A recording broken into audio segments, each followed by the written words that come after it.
గూడూరు నియోజకవర్గంలో ఒక ముఖ్య సంఘటన జరిగింది. ఏంటంటే కూటమి ప్రభుత్వం ఏర్పడి సంవత్సరం అయిన తర్వాత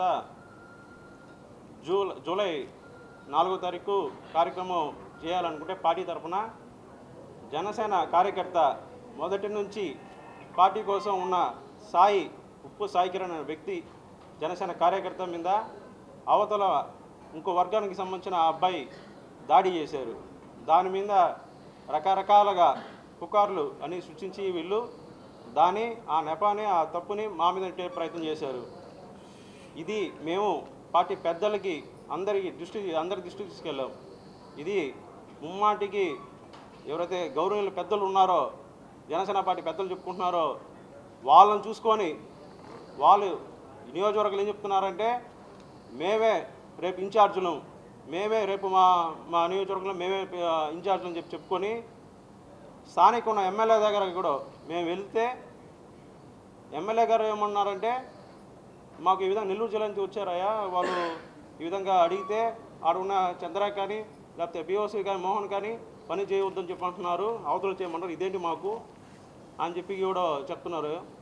ఇది ఎంతవరకు కరెక్టో ఒకసారి పెద్దలు ఆలోచించాలని చెప్పి ఈ సందర్భంగా తెలియజేసుకుంటున్నాను.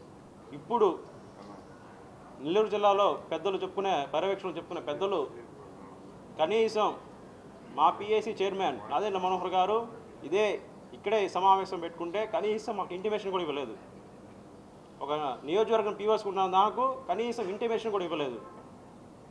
అలాగే మా తిరుపతి జిల్లా ఉండేప్పుడు తిరుపతి జిల్లా ఇన్ఛార్జ్ మినిస్టర్ గారు వస్తే కనీసం మాకు ఇంటిమేషన్ ఇవ్వకుండా కొత్తగా పార్టీలోకి వచ్చిన వాళ్ళకి ఇంటిమేషన్ ఇచ్చి వాళ్ళకి పంపించారు.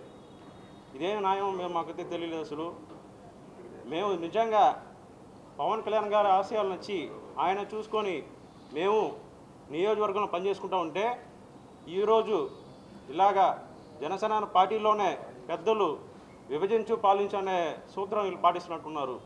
ఇది ఎంతవరకు న్యాయమో పెద్దలు ఒకసారి పునఃసమీక్షించాలని చెప్పి మేము తెలియజేసుకుంటున్నాను. మాకు ఈ అవకాశం ఇచ్చిన ఈరోజు ఈ సమావేశానికి నిజంగా నియోజకవర్గం అన్ని మండలాల అందరూ అందరూ మాట్లాడుతుంటే వాళ్ళ బాధ తెలియజేస్తుంటే నిజంగా మనం కూటమి ప్రభుత్వంలో ఉండి జనసేన పార్టీ మనకై మనమే అనగదొక్కుతున్నామా అనిపిస్తుంది.